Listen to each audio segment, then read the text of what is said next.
Hola, ¿qué tal? ¿Cómo están? Espero que todo vaya muy bien por sus lados. Y bueno, pues hoy entonces voy a hablar un poquito sobre Mach, centrándome en particular en el texto que leímos, que fueron algunos fragmentos de Conocimiento y Error, que tal vez sea su libro más conocido y además uno de los pocos que ha sido traducido al español. En inglés se encuentran muchas más traducciones, pero aún así todavía es poco comparado pues con toda su productividad en alemán, ¿no? Entonces, Ernst Mach pues, es un muy conocido científico, físico particularmente, es en lo que él se formó, que vivió pues entre la segunda mitad del siglo XIX y principios del siglo XX, y que además tiene una peculiaridad porque pues debido a sus intereses en filosofía y en particular cuál es el lugar de la ciencia en relación a las preguntas que la filosofía tendría que hacerse, que aquí por ejemplo ya viniendo desde Helmholtz encontramos nuevamente una forma de discurso que trata de sentar una suerte de relación normativa de la ciencia hacia la filosofía. Eh, Tiene la peculiaridad Helmholtz, Mach, que para él se creó la primera cátedra que podríamos considerar que existió a nivel institucional de filosofía de las ciencias, que fue una cátedra que se instauró en el año 1895 en la Universidad de Viena, que se llamaba Historia de las Ciencias Inductivas. Entonces, esa podríamos decir que fue la primera cátedra de filosofía de las ciencias. Primero la ocupó Mach de 1895 a 1901, luego lo sucedería Boltzmann, otro físico muy reconocido pues, por sus adelantos y sus contribuciones al desarrollo teórico de la termodinámica, y luego les sucedería Moritz Schlick, que pues es ya uno de los personajes más reconocidos y fundadores del Círculo de Viena y del positivismo lógico.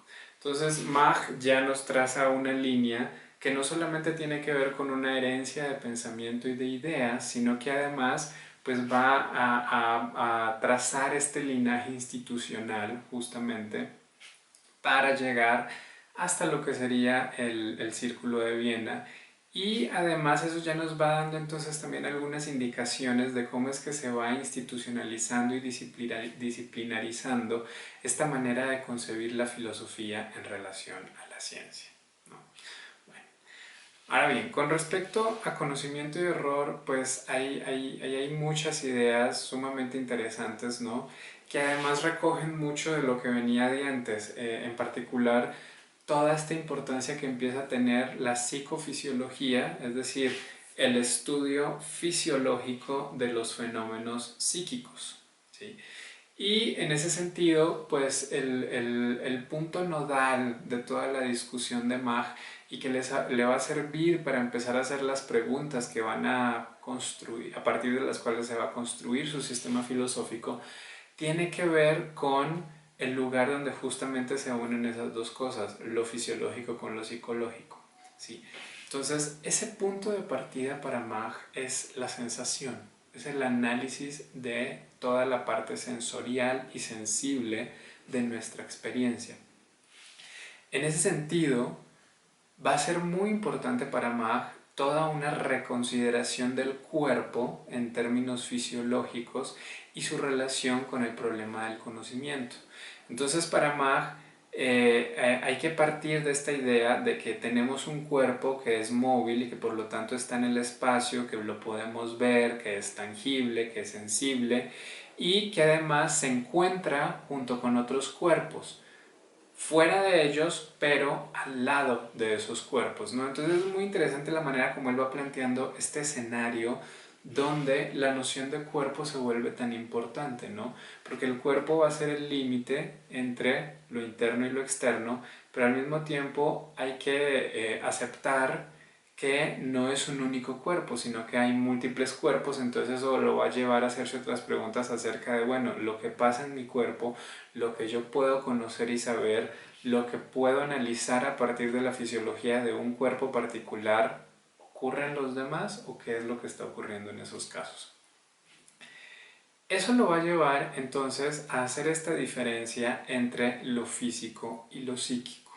De nuevo, tomando como punto de referencia al cuerpo humano. Entonces, lo físico es todo aquello que en el espacio está dado inmediatamente a todos y que por lo tanto podemos decir que es todo lo que está de nuestro cuerpo hacia afuera, ¿no? Porque finalmente el cuerpo también se encuentra en el espacio. Mientras que lo psíquico, ¿sí? Va a ser todo aquello que no es dado inmediatamente, sino a uno solo, es decir, que solamente nosotros tenemos acceso a la experiencia de eso que es psíquico y que para los otros solamente va a poder ser conocido a través de una analogía. Es decir, yo solamente puedo saber que los otros cuerpos también tienen estados psíquicos, también tienen procesos psíquicos, porque yo hago una analogía entre lo que pasa en mi cuerpo y lo que pasa en el de ellos, entre lo que yo experimento como algo psíquico, como algo que ocurre dentro de mí y lo que eventualmente puede pasar en ellos, que además ahí va a ser muy importante todo lo que podemos observar de esos otros cuerpos. Entonces esa parte psíquica está necesariamente ligada a una cierta forma de conducta y comportamiento. Esto entonces de inmediato nos arroja a una pregunta, ¿no? Si tenemos dos campos claramente diferenciados, el campo de lo físico y el campo de lo psíquico, ¿cuál de los dos predomina en este análisis del conocimiento? Y entonces ahí es donde Mach va a tratar de abordar el problema y de solucionar lo que sería una encrucijada subjetiva, ¿no? Porque si entonces lo psíquico es aquello que solamente yo puedo experimentar, eso estaría limitando todo mi conocimiento de lo psíquico a mí mismo, ¿no? Es decir, todo ese conocimiento es un conocimiento solamente mío, es un conocimiento completamente subjetivo.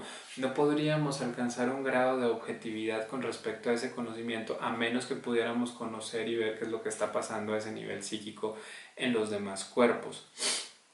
Entonces, en ese sentido es que aparece la fisiología como ese modo de analizar el cuerpo que permite engranarse con, ¿sí? O amarrar de alguna manera lo psíquico. Entonces, la fisiología, en la medida en que va progresando, ¿no? Porque digamos, la fisiología evidentemente ya había ido tomando fuerzas desde finales del siglo XVIII y principios del XIX, pero para la segunda mitad del siglo XIX la fisiología ya se había alejado, bueno, una parte de la fisiología, de ideas vitalistas, ¿no? Estas ideas que respondían a ciertas fuerzas vitales, a que entonces en los cuerpos vivos hay ciertas características y peculiaridades que son propias nada más de esos cuerpos vivos y por lo tanto no se puede hacer un análisis desde lo físico. Pero resulta que para este momento Mach es capaz de decir que ya la fisiología se ha aliado de manera mucho más cercana a la física. Entonces, puede, en ese sentido, explicar las condiciones subjetivas de la percepción aludiendo a esos parámetros físicos que se pueden medir fisiológicamente, ¿no? Eso va a ser muy importante entonces en esa transición, no solamente entre lo físico y lo psíquico, sino también entre lo psíquico individual y lo psíquico que se puede generalizar ya para todo un grupo o en este caso para toda una especie como sería la humana, ¿sí? Ahora bien, una cuestión muy particular de la manera como él entiende lo físico y lo psíquico es que no conforman dos dominios separados el uno del otro y que por lo tanto están formados por elementos distintos. Bueno, entonces hay una idea muy importante en la propuesta de Mach y es que está esta idea de que la sensación es pura, de que la sensación no está, podríamos decirlo, contaminada ni propiamente por la representación ni por el concepto y por lo tanto no está, en ella no se involucra ninguna forma de teoría, ¿no? Hay una manera de pensar la sensación como algo completamente puro y abstraído del resto de procesos cognitivos que se dan a partir de eso sensorial, ¿no? Porque finalmente para Mach las representaciones que nos hacemos de las cosas vienen dadas gracias a esas sensaciones que tenemos, ¿no? Entonces, Tenemos unas sensaciones, las cuales son puras, que podemos desligar de todo el resto de cosas que podemos pensar y construir en el conocimiento a partir de ellas. Tenemos las representaciones de esas cosas y tenemos los conceptos que ya podemos extraer a partir de esas cosas, ¿no? A partir de las representaciones, ¿sí? Sin embargo, ninguno de estos tres momentos indica como tal una entidad discreta o completamente aislada, sino que más bien hay una continuidad entre ellas y esa es para él la base de toda vida psíquica, ¿sí? Si no hubiese esta continuidad, simplemente no habría manera de conocer, ni de sentir, ni de emocionarnos, ni nada, sino que se requiere precisamente que haya una continuidad desde la sensación hasta el concepto, pasando por la representación, para poder tener esa vida psíquica a la cual estamos acostumbrados. Justamente lo que se nos da de manera inmediata es esa totalidad de la vida psíquica, ¿no? Nosotros no somos conscientes de sensaciones puras aisladas, sino que siempre somos conscientes ya de una imagen completa de lo que hay en torno nuestro, ¿sí? Eso es lo que se presenta finalmente a nuestra sensibilidad y por lo tanto va a constituir entonces esa la base del análisis, ¿sí?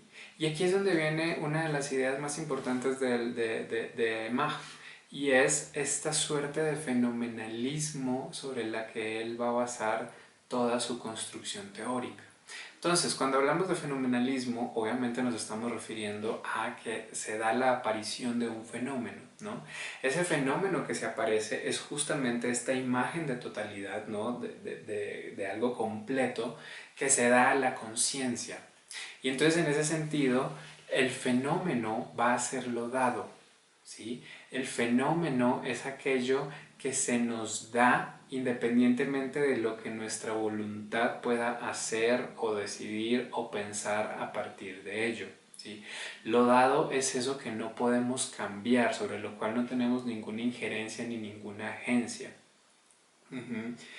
Y, pero al mismo tiempo, en tanto que lo dado es el fenómeno, no estamos hablando de una realidad aislada o independiente del ser humano, porque el fenómeno justamente lo que está marcando es esa relación con nuestra manera de sentir y de poder ser afectados por las cosas.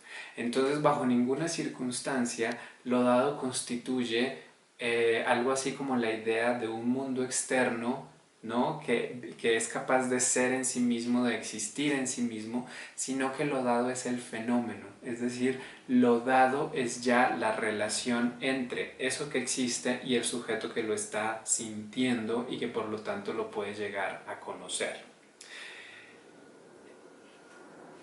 Ese fenómeno, ¿no? O esos fenómenos que constituyen lo dado son lo que corresponden a la experiencia de un mundo común, ¿no? De ese mundo que nos es dado a todas y todos.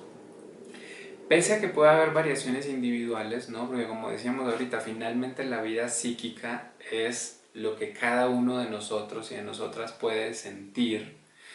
Pese a que hay esas variaciones individuales, la conducta de los demás, ¿no? Cuando yo veo a la gente lo que hace y la manera como se comporta con respecto al mundo en el cual yo también estoy, me obliga a admitir que las cosas se presentan a ellas, a ellos, de la misma manera en que se me presentan a mí, ¿no? Entonces aquí empieza a funcionar esa analogía entre lo que está ocurriendo dentro de mí y lo que está ocurriendo en el interior de las y los otros.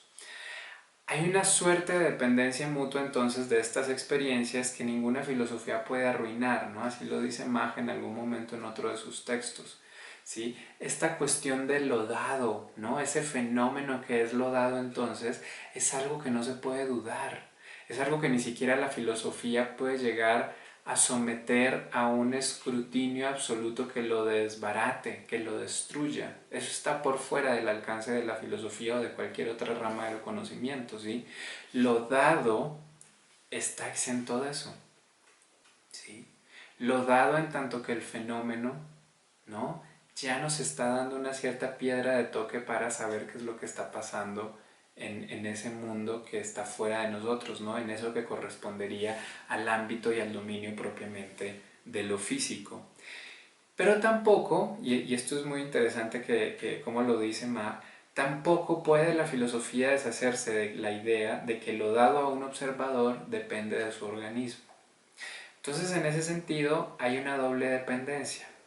Entonces, por un lado, dependemos de lo común, es decir, de ese fenómeno que nos es dado igual a todos, a todas, y al mismo tiempo de lo individual con respecto al organismo que cada uno de nosotros es, y que por lo tanto de ahí pueden surgir ciertas variaciones. Entonces, el asunto va a ser aquí, bueno, cómo pensar o cómo reconciliar esas variaciones individuales que pueden darse debido a que cada quien tiene un organismo distinto con respecto de lo que sería el ámbito de la realidad común que nos es dada a través de lo fenoménico. ¿Sí? Esa sería entonces una de las preguntas importantes que él se estaría planteando. Para seguir con esta idea entonces, el fenómeno no se puede entender como una impresión sensorial aislada, sino que más bien él va a entender el fenómeno como un haz de impresiones coordinadas.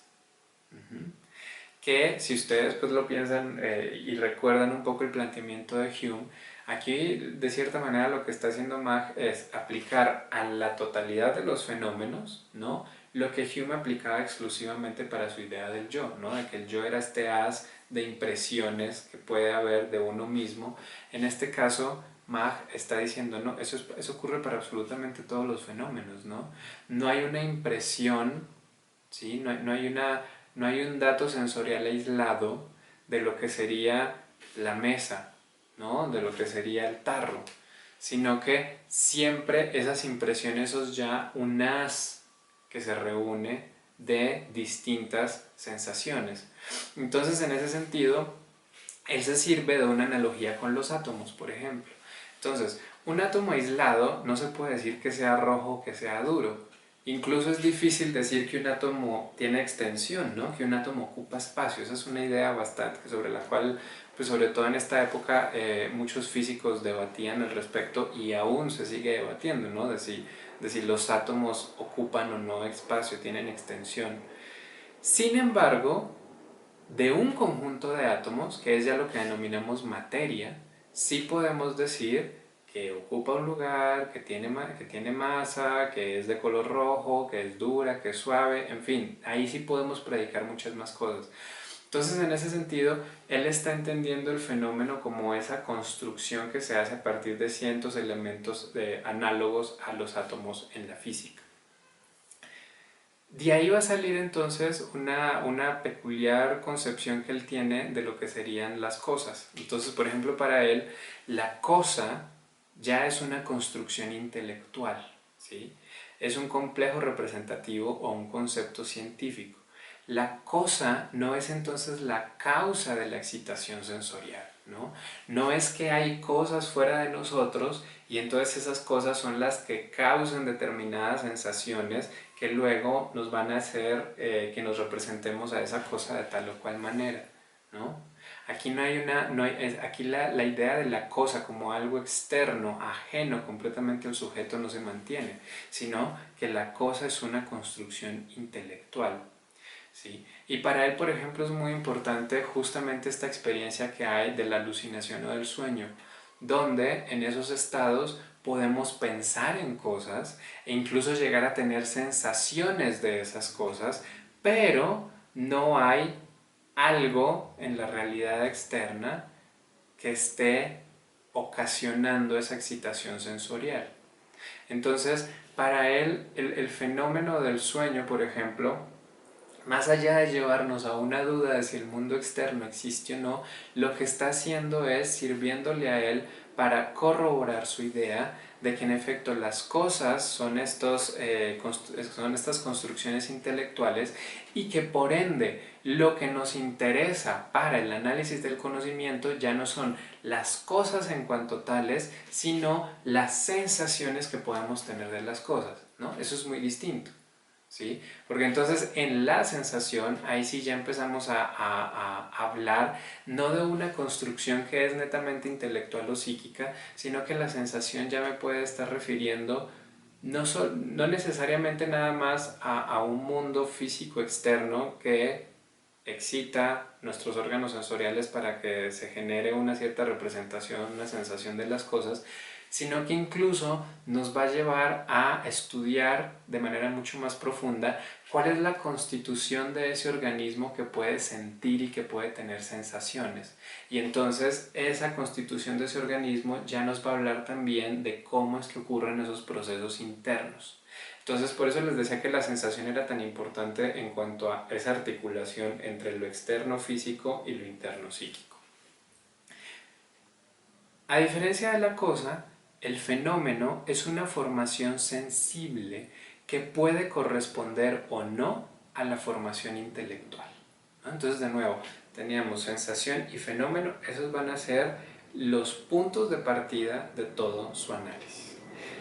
Ahora bien, las excitaciones sensoriales, ya regresamos entonces sobre esta concepción que él está haciendo del fenómeno y del distinto haz de sensaciones que lo conforman. Entonces, las excitaciones sensoriales se presentan como el fundamento único e irreemplazable de nuestro conocimiento del mundo, ¿sí? Pero de nuevo, aquí lo interesante es señalar que esa excitación sensorial puede provenir tanto del mundo físico como del mundo psíquico en el medio con esta cuestión de lo fisiológico. ¿Sí? Entonces el mundo, ¿no? El conocimiento del mundo no se reduce nada más al conocimiento del mundo físico externo, sino que también incluye todos estos procesos internos que ocurren a nivel de lo psíquico. Y en ese sentido es que ese análisis de la sensación y del fenómeno requiere entonces del apoyo de la ciencia, porque precisamente la ciencia es la única que puede analizar la excitación sensorial y descomponer el fenómeno, es decir, aquello que se presenta como el haz de sensaciones que sería el tarro, el celular, la tablet o la mesa o lo que sea que tengan ustedes enfrente. La ciencia es justamente la que nos va a permitir entonces descomponer todo ese fenómeno, ahora sí, entre todas las distintas sensaciones puras que lo estarían formando, ¿no? Entonces, la sensación de que es de tal o cual color, la sensación de que tiene tal o cual consistencia, que tiene esta forma, que se ve un patrón geométrico de líneas de tal o cual manera. Todo eso es lo que para Mach puede hacer la ciencia, y entonces por eso va a ser tan importante en el análisis de las sensaciones, y en tanto que la sensación es el punto de partida o la piedra de toque del conocimiento, entonces el análisis del conocimiento tiene que estar ligado a las posibilidades de la ciencia, ¿no? Entonces, ahí vamos a tener también el concepto de sensación, ya como de la manera como él lo explica, es como todas las excitaciones provenientes de distintas partes del cuerpo, ¿no? Vean ustedes la manera como lo concibe, ¿sí? La sensación no es lo que proviene propiamente del mundo físico o externo, de cómo las cosas me afectan, sino las excitaciones provenientes de distintas partes del cuerpo. Porque finalmente, ¿cómo sentimos, cómo percibimos? Pues a través del cuerpo, ¿no? Ya sea el tacto, la visión, el oído, el olfato, el gusto, pero en todas ellas hay una mediación corporal. Entonces la sensación tiene que ver es con esa excitación que proviene del cuerpo mismo. A partir de esas sensaciones se pueden formar representaciones, ¿no? Pero ambas están compuestas por los mismos elementos. Esto es muy importante porque para Mach, en esta división que él hace entre lo físico y lo psíquico, él va a sostener que las sensaciones son iguales a las cualidades físicas. Es decir, las sensaciones son a lo psíquico lo que las cualidades físicas son a lo físico.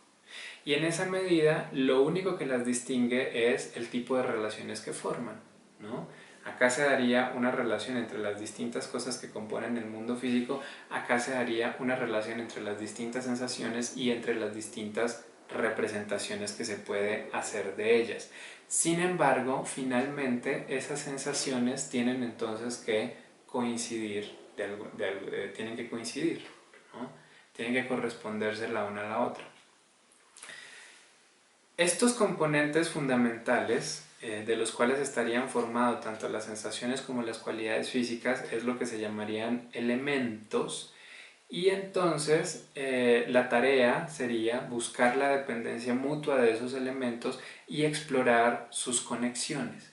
Y ahí es entonces donde vendría el vínculo directo con la parte física, porque justamente aquellas conexiones cuya estabilidad se mantiene y nos permite orientarnos en el mundo, estabilidad en términos de las sensaciones que tenemos del mundo, ¿no? Y de las representaciones que podemos hacer de ellas, serían entonces las que nos están diciendo de qué manera es el mundo físico, ¿sí?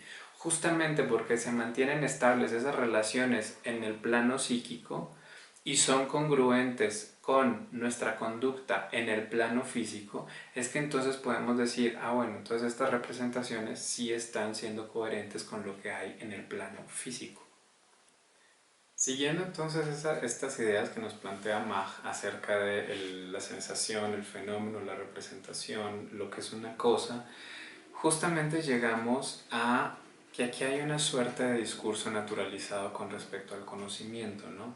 En primer lugar, porque se está planteando esta cuestión a partir de la sensación, ¿no? Y que entonces la sensación, en tanto punto de partida del análisis del conocimiento, requiere que se haga todo un estudio científico de la sensación, que es lo que compone toda la parte fisiológica que a él tanto le llama la atención, ¿no?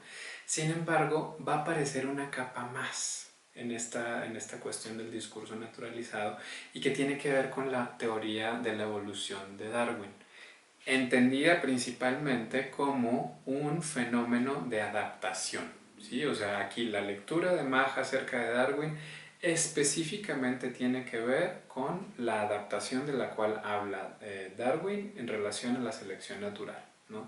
Que ese, claro, es un tema de discusión bastante amplio, ¿no? Porque finalmente la teoría evolutiva de Darwin no se reduce nada más a la teoría de la selección natural y a la adaptación, sino que compone muchos otros elementos. Sin embargo, en la lectura que Mach hace, lo que interesa es eso, la adaptación. Entonces, para él, el conocimiento justamente obedece a un problema adaptativo. De modo que hay toda una continuidad de los animales al ser humano en cuanto a la manera, no solamente cómo sienten, sino también cómo pueden representar y por lo tanto razonar acerca de lo que hay en el mundo, ¿no? Entonces, claro, no es que Mach esté diciendo como tal que en los animales ya hay razón, pero definitivamente la razón es un producto continuo con todo lo que hay en los animales también, ¿no? La razón no es una cosa que aparece de manera milagrosa exclusivamente en el humano, sino que se forma a partir de este proceso evolutivo del cual los seres humanos también forman parte. Y eso va a ser muy importante para su idea de que el conocimiento científico forma también parte de ese proceso de evolución y adaptación. Entonces, en este punto, si ustedes ven, además de hablarnos de que hay toda una evolución ligada a los órganos sensoriales, que está entonces vinculada entre los animales, que más bien que vincula el proceso evolutivo entre los animales y los seres humanos, también resulta que hay un proceso de desarrollo evolutivo al interior nada más de la especie humana. Entonces resulta que para Mach hay una cosa que él llama el pensamiento vulgar. Que el pensamiento vulgar es eso que sirve únicamente a fines prácticos y que por lo tanto tiende a la satisfacción de las necesidades del cuerpo. En ese sentido, ese pensamiento vulgar, lo compartiríamos completamente con los animales, ¿sí? Ahí no habría ninguna distinción. Esa forma de pensamiento vulgar que hay en el ser humano es la misma que se manifiesta en los animales en tanto que también necesitan satisfacer sus necesidades orgánicas, sus requerimientos orgánicos, más bien, para no ser tan redundante. Pero por el otro lado, tendríamos eso que él llama un pensamiento científico. Y entonces el pensamiento científico, si ustedes lo ven, a diferencia del pensamiento vulgar que depende de esas necesidades orgánicas, es un pensamiento que tiene un grado de autonomía, o más bien, no que tiene un grado de autonomía, que es autónomo en sí mismo, ¿sí? El pensamiento científico es entonces aquel que se crea objetivos propios, que busca satisfacerse a sí mismo y suprimir cualquier forma de inquietud intelectual. En este tipo de pensamiento encontraríamos la representación de los hechos o la adaptación de los pensamientos a los hechos. Y entonces aquí tendríamos que incluir también lo que él llama una depuración lógica del pensar. Es decir, que hay que adaptar nuestros pensamientos los unos a los otros al momento de hacer teoría.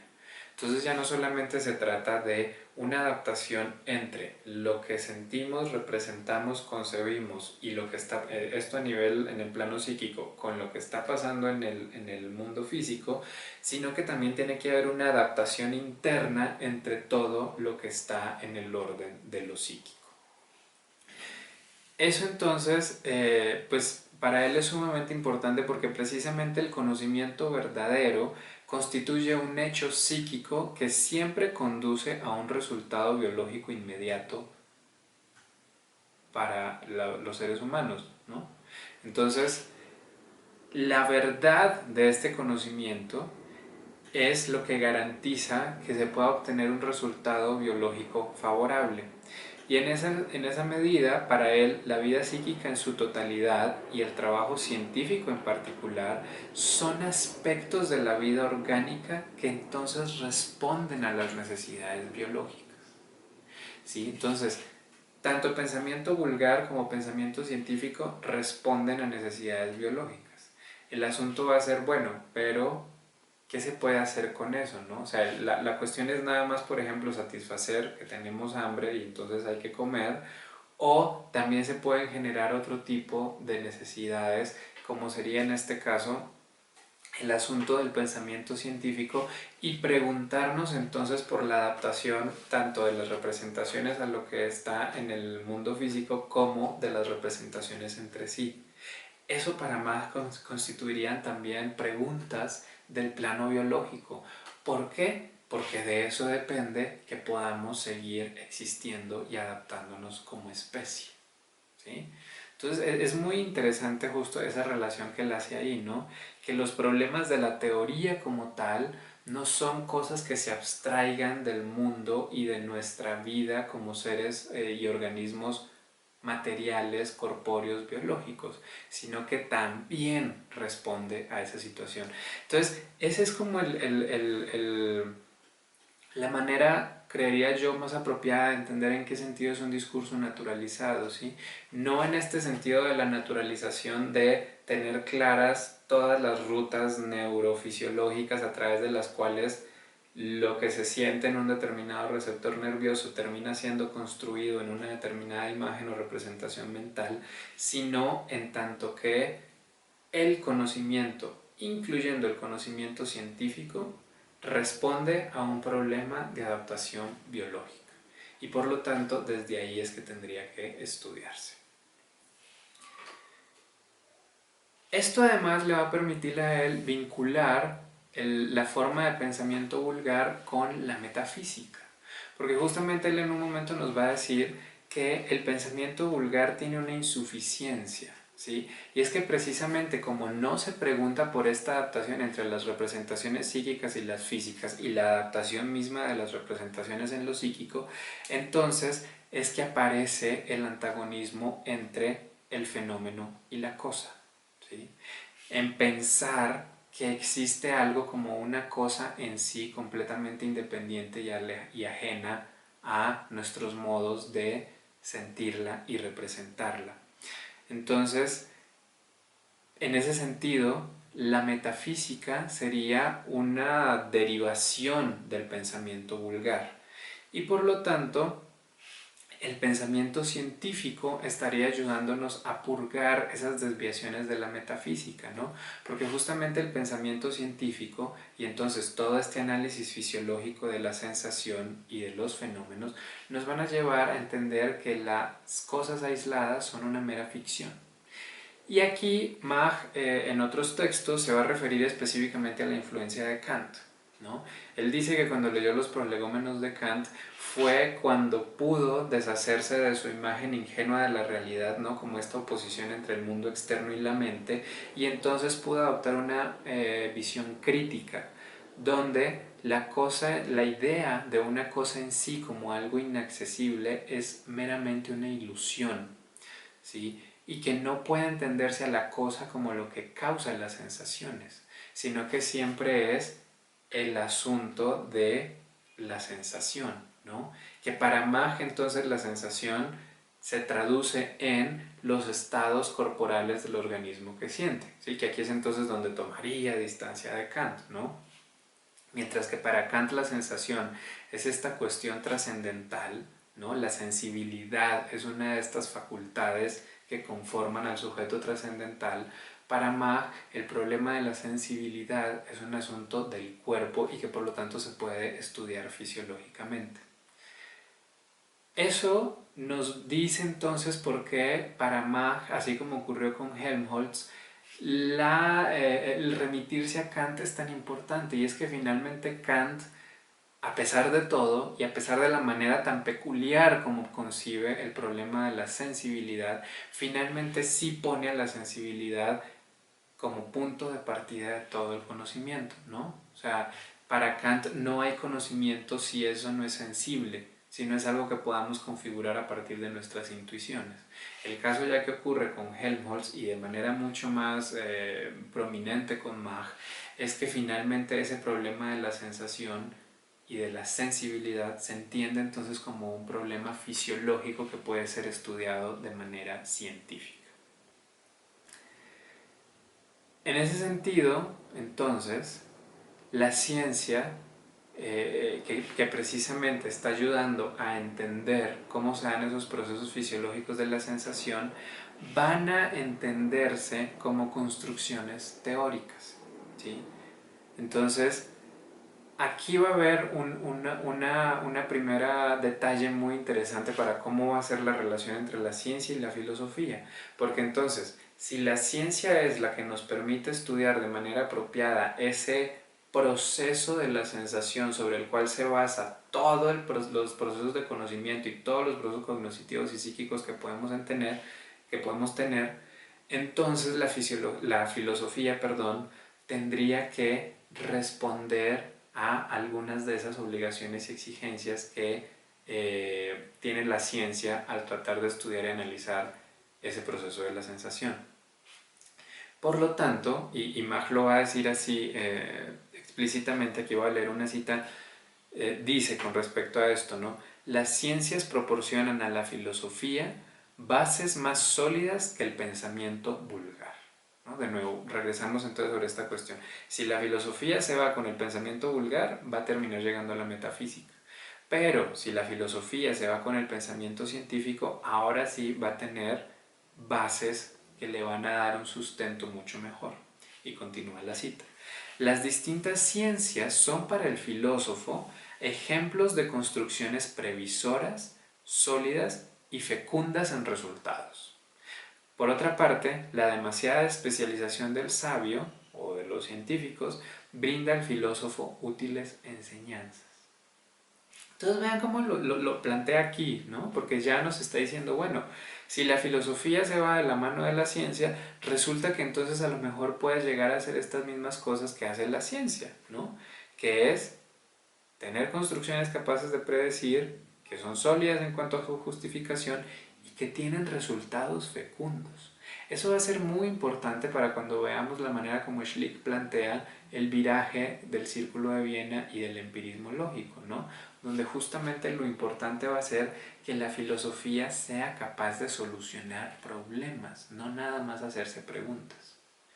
Pero entonces aquí ya se está gestando ese germen de cómo habría que entender el quehacer filosófico en relación a la ciencia.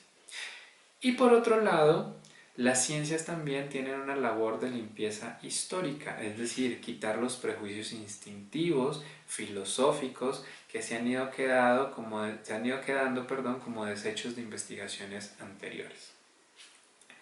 Siguiendo entonces esta manera de caracterizar a la ciencia, Mach establece que la ciencia tiene un ideal y que ese ideal entonces está dado en términos de que nuestras reflexiones van a llegar a una realización aproximada y progresiva que va a quedar reservada al porvenir, ¿no? Entonces aquí el ideal de la ciencia está relacionado con el futuro de lo que va a ocurrir con la humanidad. Entonces, en ese sentido, lo que tendría que hacer la ciencia y por lo tanto la labor en la cual la filosofía tendría que ayudar a la ciencia es, y voy a citar de nuevo, en la adaptación de los pensamientos entre sí que constituye el sistema de pensamiento claro, ordenado, simplificado y sin contradicciones, ¿sí?, que consideramos como el ideal de la ciencia. Entonces aquí regresamos sobre esta noción de la ciencia como Wissenschaft, ¿no?, como un sistema de pensamiento. Sin embargo, aquí ya no es el sistema que está fundamentado en un conjunto de principios básicos, sino que se entiende el sistema como aquello que es claro, ordenado, simplificado y sin contradicciones, pero justamente porque se da la adaptación entre todos los pensamientos. Entonces ya asistimos también a una manera de comprender la ciencia que tiene tintes coherentistas, ¿sí?, que ya no es este fundacionismo de aquí está el principio sobre el cual se basa absolutamente toda la construcción sistemática, sino que lo que nos interesa es de qué manera todos esos pensamientos se adaptan entre sí para construir un sistema que es lógicamente coherente y estable, que no presenta contradicciones en su interior. Bueno, y frente a eso, ¿cuál sería entonces la importancia de la filosofía en relación, o sea, cómo, o más bien, cómo puede la filosofía garantizar que se llegue a ese ideal? Sí, esa entonces sería la pregunta en relación a cómo se estaría aquí entendiendo esta filosofía de la ciencia, o que más bien en este primer momento se empieza a entender como una teoría del conocimiento, una teoría del conocimiento científico. Entonces, para comprender esto, es interesante esta distinción con la cual Mach comienza en su libro, ¿no?, la distinción que plantea entre el sabio y el filósofo. Ahora bien, aquí por sabio, ¿no?, la persona que tradujo al español esto hace ya un buen rato, decidió traducir por sabio la palabra alemana Naturforscher, que de manera más literal querría decir investigador o estudioso de la naturaleza.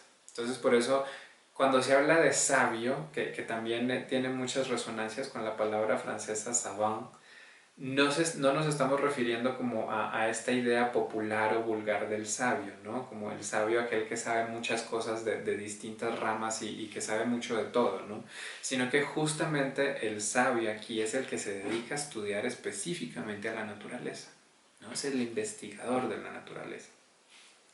Entonces, él, por ejemplo, dice, el sabio o este investigador de la naturaleza podrá declararse satisfecho si reconoce que la actividad psíquica consciente del investigador es una modificación metódicamente explicada, abusada y afinada de la actividad instintiva de los animales y de los hombres, actividad que interviene diariamente en la vida, en el estado natural y en la civilización. Entonces, es una modificación metódicamente explicada, abusada y afinada de la actividad instintiva. Eso tendría que ser de lo que da cuenta la filosofía, ¿sí?, de ese proceso de cómo se pasa del pensamiento vulgar al pensamiento científico. Y además, poniéndolo en contraste con lo que habíamos visto de Comte, aquí justamente esta distinción entre pensamiento vulgar y científico y la manera como él establece esta línea desarrollista entre ellos, pues también nos está hablando de una suerte de discurso teleológico acerca de estas formas de pensarlo, ¿no? Ya no es una teleología de la historia, pero sí una teleología del pensamiento, ¿no? Aquí ya el espíritu no se expresaría como historia, sino simplemente como el pensamiento que es capaz de concebir ciertas cosas de cierta manera. Entonces, lo importante es cómo pasar del pensamiento vulgar al pensamiento científico, ¿sí? Cómo superar el pensamiento vulgar. Esa sería la gran tarea entonces en la cual la filosofía tendría que juntarse con la ciencia, ¿no? Ayudar a que haya esa transición, ¿sí? Pero entonces, ¿de qué manera se puede hacer eso? O sea, ¿cuál sería el lugar específico de la filosofía en esta empresa? Y para ello, entonces, regresamos con esto que les hablaba al principio acerca de las analogías, ¿no? Entonces, y aquí entonces ya conectamos también con el título del libro, Conocimiento y Error. ¿Cuál es tanto la fuente del conocimiento como la fuente del error? Las analogías que hacemos para poder pensar lo que está ocurriendo entre el plano psíquico y el plano físico, ¿sí? Y al mismo tiempo, las analogías que hacemos en el plano psíquico individual hacia el grupo, ¿no? Si recuerdan esa doble dependencia de la que había hablado hace un rato, ¿no? Está lo común que se nos da a todos y que para todos es lo mismo, y está las variaciones individuales que se pueden dar debido a las peculiaridades de cada organismo. Entonces, en esa doble dependencia es donde se dan estas analogías y donde por lo tanto se mueve el conocimiento, pero también el error, ¿no? El error sería hacer analogías inapropiadas, ¿no? Entonces, aquí lo importante es limitar el alcance de esas analogías, ¿sí? ¿En qué sentido? Entonces, por ejemplo, con esta visión de la fisiología a partir de fuerzas vitales, ¿no? Tratar de pensar que como nuestra experiencia psíquica desde el pensamiento vulgar genera una idea metafísica como la del alma, entonces esa misma idea se puede poner en el lugar en el ámbito de lo físico y hablar que habría una suerte de alma o de fuerza vital que es la que está en los organismos, la que hace que se mantengan vivos, que se muevan, que tengan procesos que son distintos al del resto de cosas que se pueden explicar a partir de las leyes de la mecánica y de la física. Esa es una analogía inapropiada, justamente porque ahí lo que estamos es tomando una idea o concepto del pensamiento vulgar y en el ámbito de lo psíquico y pasarla a lo físico. Pero entonces el asunto va a ser, bueno, ¿cuáles son las analogías válidas, ¿no? Entonces era lo que veíamos, cómo llevar del pensamiento vulgar al pensamiento científico y de ahí entonces asegurar que ese conjunto de ideas está adaptado de tal manera que es consistente y que nos ayuda a sobrevivir y a comportarnos en el mundo físico de forma tal que podemos seguir existiendo. Entonces, solamente lo que garantice eso puede contar como una analogía válida entre estos dos terrenos, ¿sí? Y eso es entonces donde el análisis filosófico puede ser de ayuda, ¿sí? Entonces, es una manera de comprender a la filosofía que justamente se va a supeditar a los éxitos de la ciencia, al quehacer científico, ¿no? ¿Cuál sería el dominio propio de preguntas e interrogantes de la ciencia? Aquellos que le vienen dados por el pensamiento científico. La filosofía no podría hacer algo por fuera de eso, porque de nuevo, si decide volver al pensamiento vulgar, lo único que le espera es de nuevo irse hacia esa metafísica que se pierde en un montón de ideas y de nociones que no tienen ningún anclaje con la naturaleza, con la experiencia, con lo físico, sino que son meras ficciones del ámbito psíquico, ¿sí? Pero de nuevo, ¿no? Si no hay esta adaptación entre lo psíquico y lo físico, pues simplemente no podemos decir que haya un conocimiento válido, ¿no? Lo único que estamos haciendo es justamente generando material para aplicar analogías que no van a ser adecuadas. Entonces, digamos, aquí precisamente lo que tenemos, ¿no? Es que ya empieza a verse cómo se van gestando todas estas ideas que el Círculo de Viena va a proponer y a propulsar de manera mucho más fuerte. Sin embargo, Mach bajo ninguna circunstancia nos ha hablado del lenguaje o del análisis lógico, sino que está partiendo del análisis fisiológico de las sensaciones y de una concepción evolucionista adaptacionista del conocimiento, ¿no?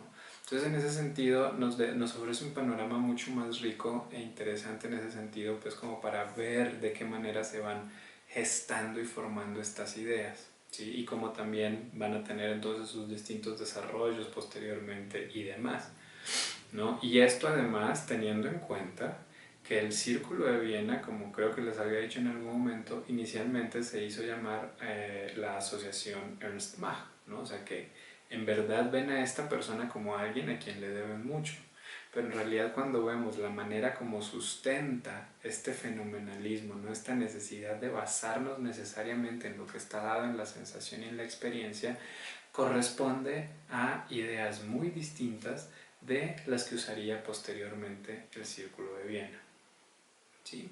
Pero bueno, con esto entonces ya cierro la exposición de este texto y pues ya dejamos el resto para lo que pueda surgir en la sesión de discusión cuando nos veamos. Así es que pues sigan cuidándose, descansen y ahí nos vemos entonces en la siguiente.